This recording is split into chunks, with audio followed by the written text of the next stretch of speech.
Welcome to News Kids Can Use, the show about all the weird, wacky, and straight up strange things that are making your grown-ups freak out about the news lately. I'm Evan Rogers. And I'm Tori Ogawa, and today we have a special guest from the Washington State Legislative Youth Advisory Council to talk about having a voice in your government and making a difference. The Tokyo 2020 Olympics are getting off to a start. That's right, I said 2020, which was last year, but the Olympics are happening this year because of COVID-19. And it is finally, only just now, kind of maybe, safe to have the Olympic Games. There will be only spectators from Japan, and the torch relay got started in Fukushima on March 25th and will continue all the way around Japan until July 23rd, when it ends up in the Tokyo Olympic Stadium to light the big torch and officially start the games. Now, in some sadder news, a beloved and influential author passed away. Beverly Cleary passed away in late March at the age of 104 years old. Now, she wrote over 40 books, including Ramona Quimby and Adventurous Henry Huggins. And her books just allowed many young readers to see themselves in her characters, solving just their regular daily life problems. And a lot of people have said that her books were an important or the best part of their childhood. And Beverly Cleary was just an amazing author, and she will be greatly missed. In a bittersweet ending, Yahoo Answers, the most confused place on the internet, is shutting down on May 4th. This was the home to questions such as, what kind of animal is Sonic the Hedgehog? How do I unbake a cake? Why is everything at my grandmother's house moist? Can you milk gushers to make fruit juice? And should scientists give octopi bones? No. No, they shouldn't. I sincerely hope that none of you were going there for actual answers to questions, because you know as well as I do that better answers can be found at better sources, such as places that don't end in .com, and maybe your school, or real news sources, or the library. Please keep in mind that everything on the internet is not necessarily true, and some of it is truly ridiculous.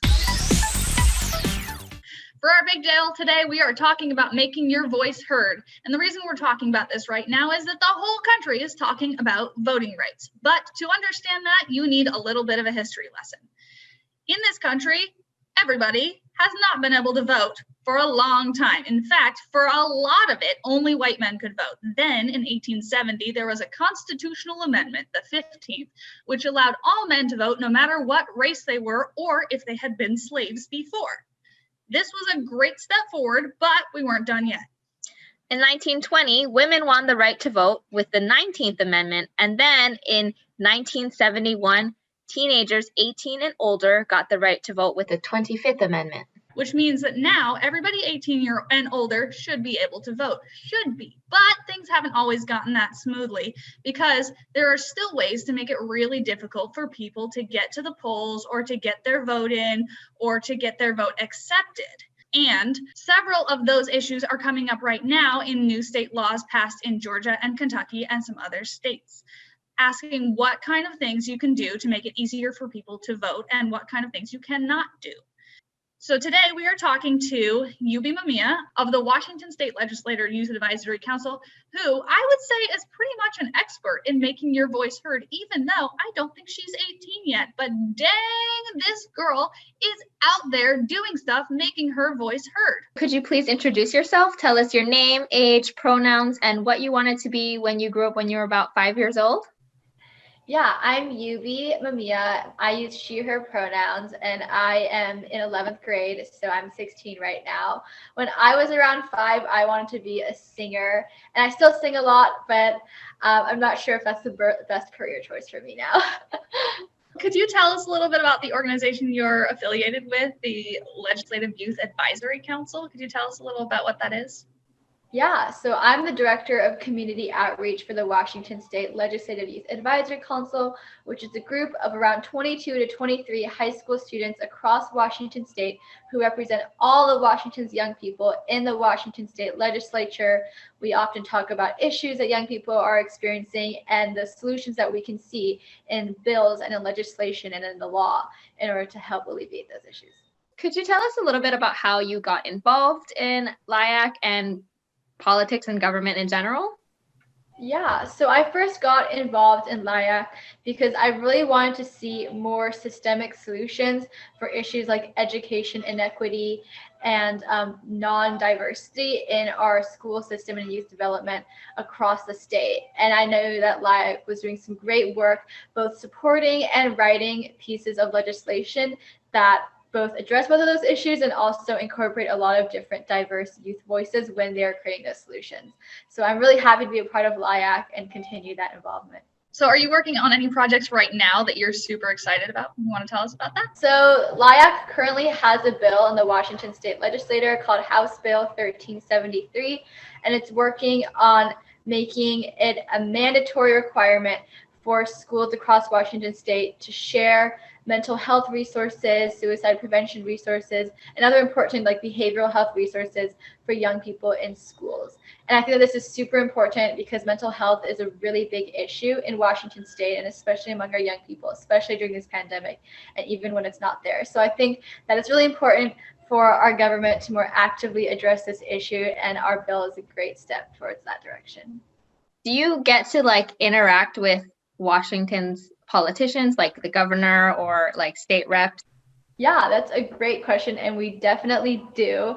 When we lobby for our LYAC endorsed bills, we go talk to legislators. We talk to almost every single legislator in Washington State this year during our lobbying session.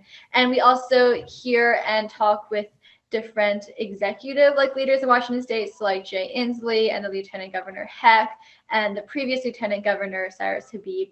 And it's been wonderful to hear their perspectives, and they're always so receptive to young people. It's been wonderful also for the events that we host that bring in other young people across the state to be able to hear from them as well. What is your advice for kids or maybe grown-ups who are librarians who are looking to get involved? For kids, and I think that's an amazing question. I just want to say that like all people anywhere can get involved. I know the political system can seem daunting, but for kids, I would definitely recommend that like you guys and your experiences are extremely valuable and your legislators want to hear from you. So if you go to wa.leg.gov, you can find your legislators. And if you ask to meet up with them during non-COVID times or go in for a Zoom meeting or write them a letter about something you're seeing in your community, they really want to hear from you as you are their constituent. So it's their job. And then for librarians, also like supporting young people to reach out to LYAC and to other government organizations would be wonderful because we're always looking for young people, middle and high school students who are interested in being more civically engaged. And we have tons of resources at LYAC to help support that. All right, you heard it here first. They want librarians to help get them more members in the future. Thank you so much for being on our show today. Do you have any last things you want to say? I would encourage all young people and all kids out there to not be afraid to use your voice because we want to hear from you. Also, next year and every year, LYAC hosts the annual Action Day event for young people interested in getting civically engaged. So look out for that and follow us on Instagram, Washington LYAC, to hear more about that. Awesome. Thank you for being here. Thank you, Yubi. Thank you so much. Thanks for watching News Kids Can Use, the show where we talk about all the weird, wacky, and straight up strange things that your grown-ups have been freaking out about lately. I'm Tori Ogawa. I'm Emin Rogers. And if you give octopi bones, they will definitely take over the world. It's the only thing stopping them.